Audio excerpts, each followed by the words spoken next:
CUET 2027 की preparation कर रहे हो और इकोनॉमिक्स आपका एक डोमेन सब्जेक्ट है, तो आज मैं आपके साथ शेयर करूंगी अपनी स्ट्रैटेजी जो मैंने 2022 में जब CUET फर्स्ट टाइम हुआ था फॉलो की थी। एंड मैंने काफी सारे टॉपर स्टूडेंट से भी बात की है, उनकी क्या स्ट्रैटेजी थी, आज मैं वो भी डिस्कस करने वाली हूँ। और हमें पता है कि अड्डा 24/7 से ही AIA 10 जो बने हैं उन्होंने भी यहाँ से पढ़ाई की है। तो hi, my name is Preeti and I am your economics educator. आज मैं शेयर करूंगी all strategy and important topics जो मैंने एनालाइज किए हैं थ्रू PYQs।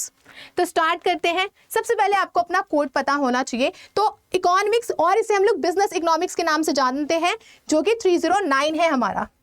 देन अब एक बात बताओ, सबसे पहले आपने क्लास 12th में हो, ठीक है, तो उन बच्चों के लिए भी काफी इंपॉर्टेंट है। अगर आप ड्रॉपर हो, अगेन ये आपके लिए काफी ज्यादा इंपॉर्टेंट होने वाला है। Why I'm saying, देखो हमें पता है कि क्लास 12th में आपके पास हेल्प बुक होगी, या आप ड्रॉपर हो तो आपके पास भी हेल्प बुक होगी। जैसे कि आप ले सकते हो TS ग्रेवाल सर की बुक होगी अकाउंटेंसी के लिए। इकोनॉमिक्स के लिए बात करें तो संदीप गर्ग सर की आपके पास बुक होगी। और अगर हम बात करें तो आपके पास बुक है काफी सारे लाइक राइटर्स की। लेकिन एक बात बताऊं, CUET के लिए सिर्फ और सिर्फ आपकी हेल्प बुक हेल्पफुल नहीं रहेगी, आपको फॉलो करनी है NCERTs। काफी सारे टॉपर स्टूडेंट से बात करके मुझे ये भी पता चला है कि NCERTs जो है वो काफी ज्यादा इंपॉर्टेंट हो रहे हैं और यहाँ से काफी सारे क्वेश्चंस जो है आपके एग्जाम में पूछे जा रहे हैं। तो हमें क्या फॉलो करनी है, हमें NCERTs फॉलो करनी है। आप हेल्प बुक तो फॉलो कर ही रहे हो, क्लास 12th में हो तो हेल्प बुक फॉलो कर रहे होंगे, और CUET की प्रिपरेशन कर रहे हो, ड्रॉपर हो तो हेल्प बुक ऑलरेडी पढ़ चुके होंगे। लेकिन ये गलती मत करना कि NCERT को आप छोड़ दो। NCERT को फॉलो करना बहुत बहुत बहुत ज्यादा इंपॉर्टेंट है बेटा जी। NCERT आप फॉलो करोगे। NCERT में सबसे इंपॉर्टेंट इकोनॉमिक्स के लिए introductory micro economics and then Indian economic development. काफी सारे क्वेश्चन जो है आपकी क्लास 11 NCERT से पूछा जाता है, क्लास 12 NCERT से पूछा जाता है, एंड मैक्रो इकोनॉमिक्स से भी काफी सारे क्वेश्चंस आते हैं। तो यहाँ पे इन तीनों बुक को एज अ बाइबल आप मान सकते हैं फॉर दी CUET इकोनॉमिक्स, ठीक है। अब हम बात कर लेते हैं मैम कौन कौन सा टॉपिक है जो काफी ज्यादा इंपॉर्टेंट है और जहां से हमारे क्वेश्चंस आते हैं। तो यहाँ पे आप बात करते हैं इंट्रोडक्टरी माइक्रो इकोनॉमिक्स की। तो यहाँ पे हम लोग इसके आज बात करेंगे, यहाँ पे कौन कौन से टॉपिक्स हैं जो हर बार पूछे जाते हैं। तो फर्स्ट है हमारे पास यूनिट 1, इंट्रोडक्शन है, थ्योरी ऑफ कंज्यूमर बिहेवियर हम इसमें पढ़ने होंगे। Unit 2 is all about production and cost के बारे में। यूनिट 3 जो है theory of firms under perfect competition वाला यूनिट है हमारा। Unit 4 is all about market equilibrium and simple application. तो यहां से भी काफी सारे क्वेश्चंस आपके एग्जाम में पूछे जाते हैं। डन। नाउ अब एक बात बताऊं मैं आपको, अभी ना जश्न आज़ादी के इस मुकाम पे ना ऑफर चल रहा है। ऑफर क्या है कि हम ना NCERT भी फॉलो करते हैं मैम, हम ना सारे लेक्चर्स भी लेते हैं, लेकिन हमें PYQs नहीं मिलता है, मॉक टेस्ट हम सॉल्व नहीं कर पाते हैं। साथ में मैम लाइव लेक्चर्स ऑथेंटिक है भी है कि नहीं। बहुत सारे यूट्यूब टीचर्स ना हाफ चैप्टर ही कंप्लीट करा देते हैं, पूरा चैप्टर पढ़ाते ही नहीं है। NCERTs लाइन बाय लाइन कोई कवर ही नहीं करा रहा है मैम, हमारा तो CUET रह जाएगा ऐसे। तो हम NCERTs, हेल्प बुक, हर एक टॉपिक को कवर करेंगे, हर एक चीज आपको डिटेल में बताएंगे। और यहाँ पे अड्डा 24/7 जश्न आज़ादी के इस अवसर पर आप सब स्टूडेंट्स के लिए, चाहे आप ड्रॉपर हो, चाहे आप क्लास 12th में हो, या फिर आप CUET की प्रिपरेशन कर रहे हो, तो आप सबके लिए महापैक लेकर आए, जहाँ पे लाइव लेक्चर्स होगा, PYQs होंगे, MCQ प्रैक्टिस कर सकते हो। और यहाँ पे अगर आप मेरा कोड अप्लाई करते हो PRE11, मेरा कोड क्या है, मेरा कोड है बेटा जी PRE11, तो आपको मिल जाएगा अराउंड 55% ऑफ हर एक महापैक पे। फिर 2x वैलिडिटी, मतलब अगर आप 10 मंथ का अगर वो बैच है आपका, तो वो आपको 20 मंथ्स के लिए मिलेगा। तो ये आपके जूनियर्स के लिए भी काफी हेल्पफुल हो सकता है। देन अगर आज इनरोल करोगे, सिर्फ आज के लिए ही है ये ऑफर, अगर आज इनरोल करते हो तो आपको मिलेगा ई-बुक, प्रिंटेड नहीं, आपके घर तक। तो किसका वेट कर रहे हो। और अगर अभी आप अड्डा 24/7 ऐप डाउनलोड करते हो तो भी गेम चल रहा है, स्पिन एंड विन गेम, अगर आप इसको प्ले करते हो तो उसमें आपको फ्री बैच भी मिल सकता है। चलो अब हम लोग जान लेते हैं स्ट्रैटेजी, है ना। देखो ये बहुत इंपॉर्टेंट था, इसलिए मैंने आप सभी को ये इन्फॉर्म कर दिया है already. Now we have introduction and of consumer behaviour. तो इसके कौन से इंपॉर्टेंट टॉपिक्स है वो हमें यहाँ पे देखने हैं। ये हमारा यूनिट 1 है, हमने ऑलरेडी देख लिया। तो यहाँ पे क्वेश्चन आता है, माइक्रो इकोनॉमिक्स से भी काफी क्वेश्चंस पूछे जाते हैं। Central problems of an economy, यहाँ पे PPC कर्व से क्वेश्चन आया हुआ है already. Then consumer's equilibrium, meaning उसका, और अटेनमेंट थ्रू यूटिलिटी अप्रोच, यहाँ से क्वेश्चन आएगा। 2 कमोडिटी केसेस में, 1 कमोडिटी केसेस में, दोनों ही केसेस में क्वेश्चंस बनते हैं। Then we have consumer's budget and optimal choice of the consumer, again important.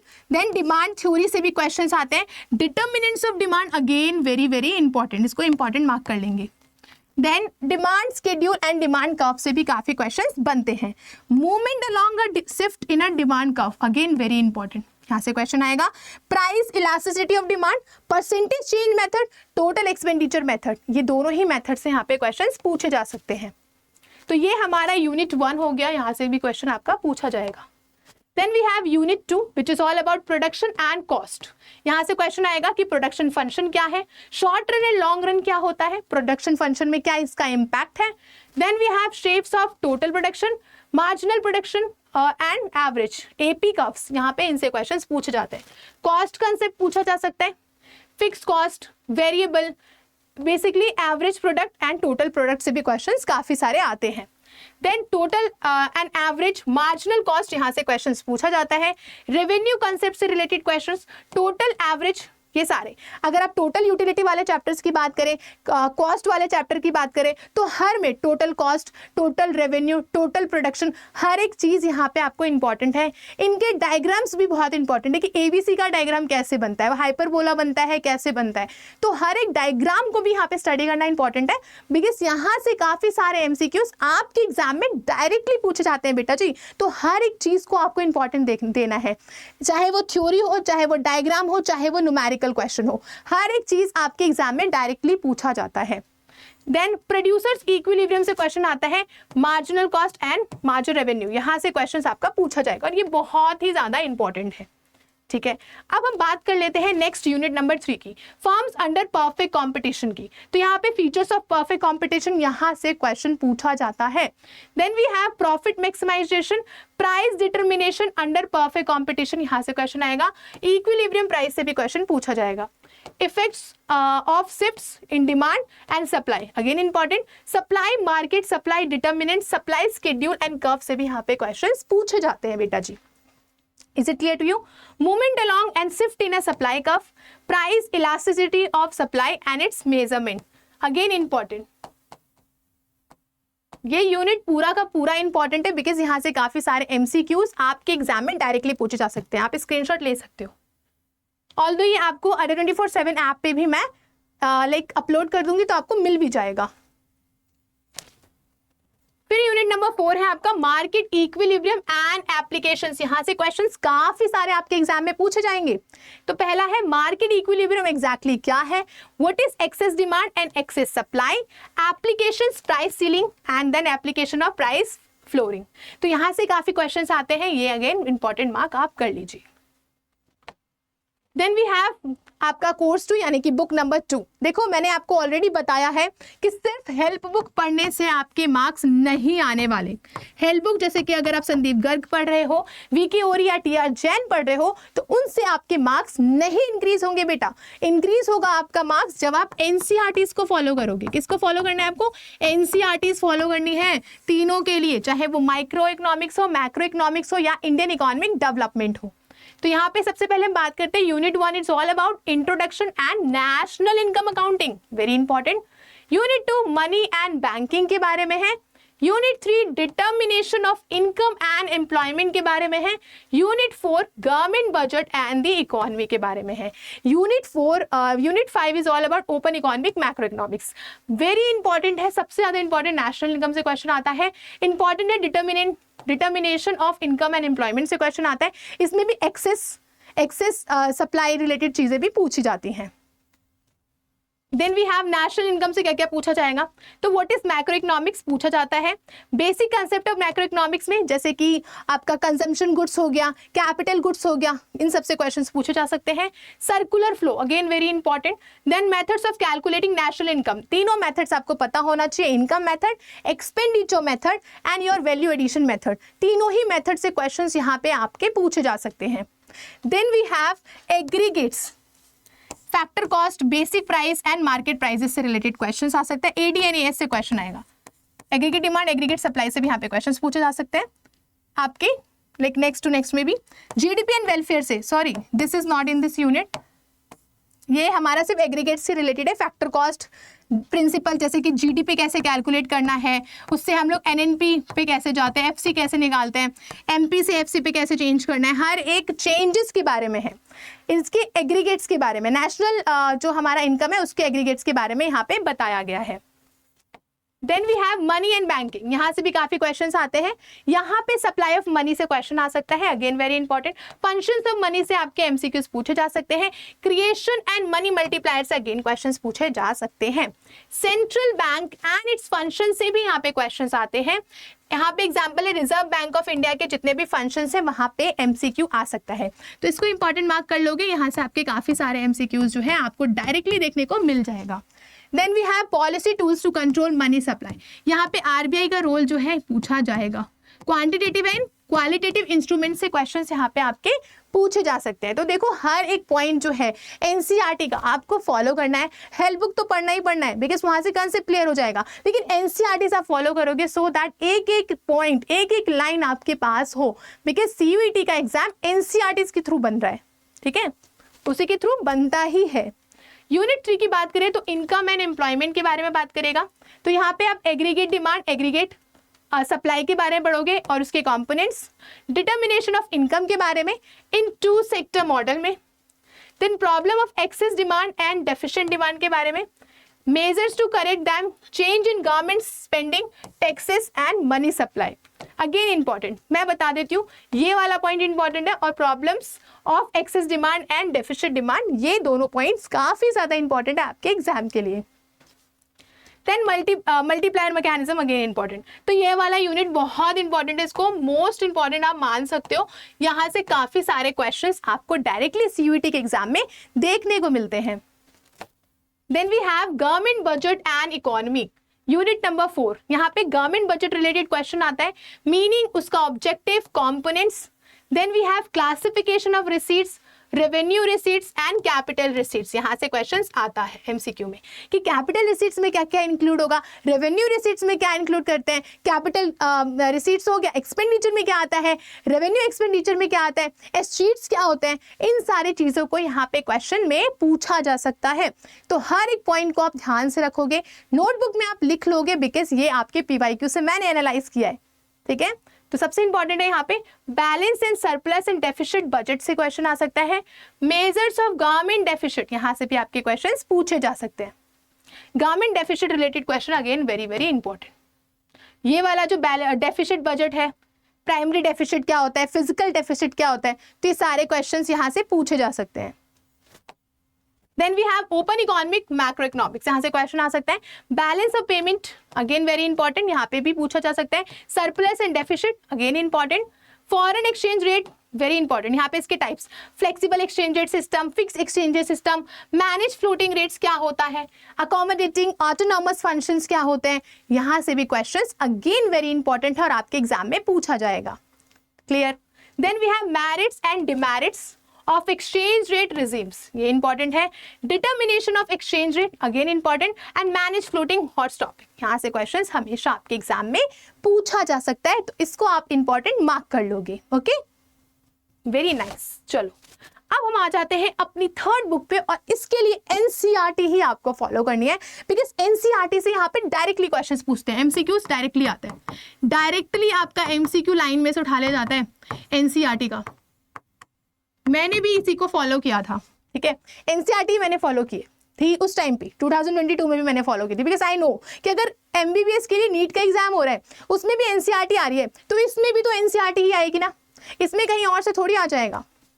Then development policies पूछेगा, एक्सपीरियंस यहाँ से 1947 से 90, ये वाला the Indian economic on the eve of independence, Indian economic reforms 1950 से 1990, एलपीजी पॉलिसी, ये सारे चैप्टर्स यहाँ पे कवर होंगे।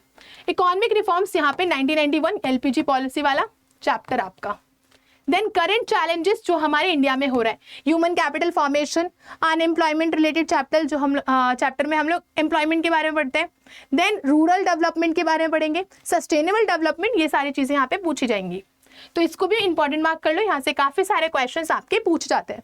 और अब इंडियन इकोनॉमी का वेटेज जो है वो बढ़ता जा रहा है, इंडियन इकोनॉमिक डेवलपमेंट वाली बुक की वैल्यू अब मार्केट में ज्यादा है, सीयूईटी में काफी सारे क्वेश्चंस यहाँ से पूछे जाते हैं। Then unit number 4 is all about development experience of India. Comparison with neighbors. Neighbors के साथ comparison इंडिया में लाइक चाइना, पाकिस्तान और इंडिया की जो पॉलिसीज थी उस टाइम पे, ये सारी पॉलिसीज से क्वेश्चंस आपके एग्जाम में डायरेक्टली पूछे जाएंगे. Now we have development policy unit 1 1947 से 90. यहाँ पे कौन कौन से टॉपिक्स है जो आपके एग्जाम में आ सकता है. तो इंट्रोडक्शन इंडियन इकोनॉमी का यहाँ से आ सकता है. Indian economy system and common goals, 5 year plans, again important. सारे 5 ईयर प्लान्स आप एनसीईआरटी से रीड आउट करके जाओगे. नॉट जस्ट फर्स्ट वन कि एग्रीकल्चर पे था, सेकंड इंडस्ट्री पे था, थर्ड आपका लाइक आपका ग्रीन रेवोल्यूशन के ऊपर था, 7th आपका ह्यूमन डेवलपमेंट पे था. नहीं, आपको हर एक 5 ईयर प्लान को रीड करके जाना है, बिकॉज सीयूईटी में एक्स्ट्रा पूछा जाता है, ज़्यादा पूछा जाता है, तो आपको ज़्यादा हार्डवर्क करना है सो दैट आपके मार्क्स ना कटे. ओके, तो ये इंपॉर्टेंट है. देन एग्रीकल्चर मेन फीचर्स आपको पूछा जाएगा. एंड पॉलिसीज से क्वेश्चन आ सकते हैं, जैसे कि land settlement system and all stuff. Then we have IPR, है ना, यहाँ से क्वेश्चन आ सकते हैं. इंडस्ट्री पॉलिसी रेजोल्यूशन से क्वेश्चन पूछा जा सकता है. स्मॉल स्केल इंडस्ट्री से रिलेटेड क्वेश्चंस पूछे जा सकते हैं. फॉरेन ट्रेड रिलेटेड क्वेश्चंस पूछा जा सकता है. भाई यहाँ से स्विच कैनाल रिलेटेड एमसीक्यूज पूछे गए हैं. रेलवे कब स्टार्ट हुआ है, कार्व कमेटी कब बना है, हर एक चीज यहाँ पे पूछा जाता है. तो इसीलिए I am again saying Indian economic development के लिए आप एनसीईआरटी को फॉलो करना बिल्कुल नहीं भूलोगे. जैसे आप किसी चीज को नहीं भूलते हो, अपना फोन नहीं भूलते हो, वैसे इंडियन इकोनॉमिक डेवलपमेंट नहीं भूलना है. Then we have economic reform since 1991. तो यहाँ से काफी सारे क्वेश्चन आते हैं कि एक्चुअली में इकोनॉमिक रिफॉर्म्स 1991 क्या है. Features and appraisal of liberalism, globalisation and privatisation. यहाँ से आपका दो क्वेश्चन आ सकता है मोस्ट प्रोबेबली, क्योंकि इतना इंपॉर्टेंट नहीं है, बट यू शुड नो कि एग्जैक्टली एलपीजी पॉलिसी क्या था, डीमोनेटाइजेशन कब हुआ था, 8 नवंबर 2016. याद है कि नहीं याद है? याद होगा ना. तो ये सब जीएसटी कब आया है. तो हर एक चीज एमसीक्यूज के लिए यहाँ से आपको लर्न करना इंपॉर्टेंट है. कहीं से भी कुछ भी आ सकता है ना, इसलिए मैंने हर एक चीज ऑलरेडी एनालाइज किया कि कहाँ कहाँ से क्वेश्चंस पूछे जाते हैं. देन करंट चैलेंजेस में आप लोग पढ़ने वाले हो. करंट चैलेंजेस में आप लोग पढ़ोगे all about human capital formation, how people become resources, again important. Role of human capital, again important. Then education का growth sector in India, rural development, again very very important. यहाँ से काफी MCQ आते हैं. चैप्टर छोटा है but बहुत धमाकेदार है, यहाँ से एमसीक्यू काफी सारे आपके बन सकते हैं बेटा जी. देन एग्रीकल्चर मार्केट से क्वेश्चन आता है. डाइवर्सिफिकेशन, ऑल्टरनेटिव फार्मिंग से भी क्वेश्चन यहाँ पे पूछे जा सकते हैं. इतना इंपॉर्टेंट नहीं है बट अगेन इंपॉर्टेंट है. हम लोग तो सब पढ़ के जाएंगे ना, तो यहाँ पे इसलिए मैंने इसको मार्क कर लिया है. ऑल्दो इन टॉपिक्स पे आप ध्यान दोगे, रूरल डेवलपमेंट पे तो ज्यादा ध्यान दोगे, इसमें कैलोरीज रिलेटेड चीजें भी पूछी जा सकती हैं. Then we have current challenges part 2, employment growth आप यहाँ पे इंपॉर्टेंट है. Changes in workforce, participants, rate in formal and informal sectors, यहाँ से क्वेश्चन आ सकता है. Problems and policy related to employment, question आ सकता है.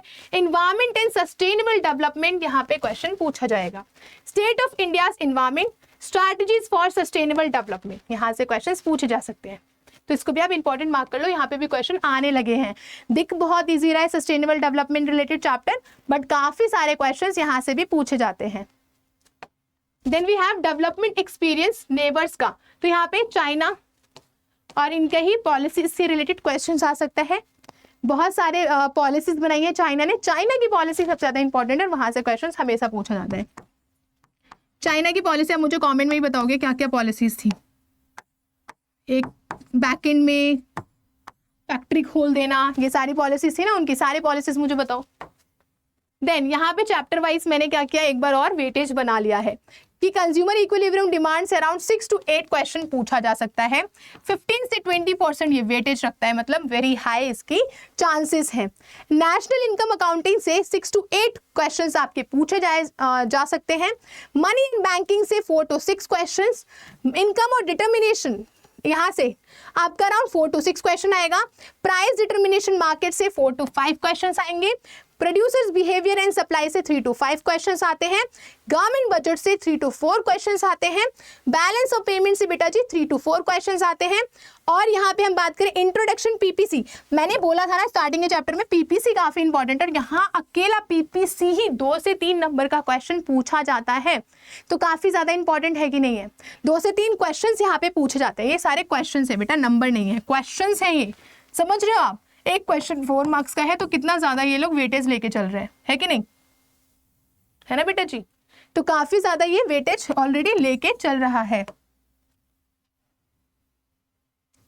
चलो अब हम लोग बात कर लेते हैं, सारे टॉपिक हम लोग ऑलरेडी डिस्कस कर चुके हैं। यहाँ पे कौन कौन से टॉपिक काफी ज्यादा इंपॉर्टेंट होने वाले हैं। अब देखो आपने क्या किया, आपने एनसीईआरटी फॉलो कर ली। आपने क्या किया, आपने हेल्प बुक से कंसेप्ट तो समझ लिया, ठीक है। आपने हेल्प बुक से क्वेश्चन समझ लिए। 5 मार्क्स का एक क्वेश्चन होता है, तो 6 to 8 क्वेश्चन समझ रहे हो। 30 मार्क्स का क्वेश्चन आपको एक चैप्टर से मिल रहा है। कितने सारे क्वेश्चंस आपको कवर हो रहे हैं, है कि नहीं। तो इसीलिए यहाँ पे इंपॉर्टेंट है। हेल्प बुक तो आप कवर कर लोगे, ये आपका फर्स्ट स्टेज है जो मैंने किया था। ये मेरा स्टेज नंबर फर्स्ट है जो मैंने फॉलो की थी। हेल्प बुक मैंने फॉलो की, ठीक है। इसके बाद मैंने क्या किया, स्टेज 2 कंसेप्ट क्लैरिटी हो गई। स्टेप 2 थी मेरी एनसीईआरटी। मैंने एनसीईआरटी की लाइन बाय लाइन रीड की है, लाइन वाइज लाइन रीड किया, सो दैट मेरा एक भी क्वेश्चन ना छूटे। स्टेज 3 आएगा आपका। ये सब कर लिया, अब मैं करूंगी मॉक टेस्ट। मैंने क्या किया, सबसे पहले मैंने यहाँ पे लेक्चर अटेंड कर लो।